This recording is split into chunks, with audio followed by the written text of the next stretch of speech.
नमस्कार। मैं एडवोकेट शर्मा, रहने में मैं बी वार्ड में हूँ, मस्जिद बंदर एरिया में। मैं आपको ये बताना चाहते वीडियो के द्वारा बताना चाहता हूँ कि हमारे बी वार्ड में कैसे धांधली से इलीगल बिल्डिंग बन रही है, जिसके पीछे ना ही सिर्फ बीएमसी का हाथ है, ना ही सिर्फ पुलिस का हाथ है, बल्कि पीडब्ल्यूडी का सबसे बड़ा हाथ पीडब्ल्यूडी का है और बीएसटी का।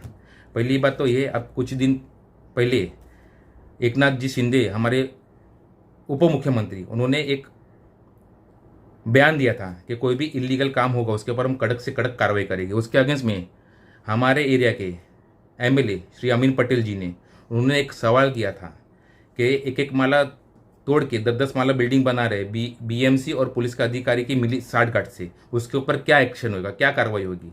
तो उसके संदर्भ में हमारे सीएम देवेंद्र फडणवीस ने, उन्होंने एक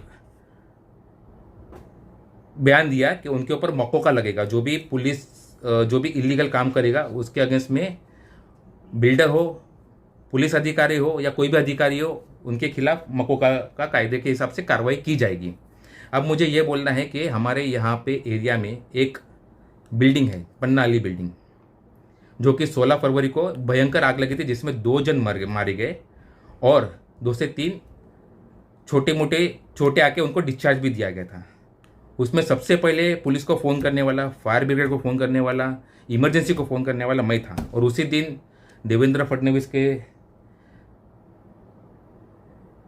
पार्टी के, बीजेपी के पार्टी का एक आदमी, हमारे यहाँ के वार्ड अध्यक्ष, वो आके मुझे सबके सामने धमकी दिया। धमकी क्यों दिया, किस लिए दिया, मुझे पता नहीं। लेकिन जिस बिल्डिंग के रहवासी को मैंने फ़ोन किया, उन्होंने मेरा सपोर्ट नहीं किया। कम से कम मैंने 90 के आसपास की ज़िंदगी बचाई। अगर मैं फ़ोन नहीं करता या ऐसे में तमाशाई बिन देखते रहता था, बिल्डिंग पूरी जल के खाक होती थी, तो कितने जन मर जाते थे। फिर मुझे पता चला कि बिल्डिंग इलीगल है। मैंने उसकी इंक्वायरी की, आरटीआई के दायरे से मैंने बीएमसी में लेटर डाला, तो बीएमसी के पास ऐसा कोई ये नहीं है। मैं और मेरी टीम आरटीआई डाली, तो उनके पास ऐसा कोई ये नहीं है कि बिल्डिंग लीगल है।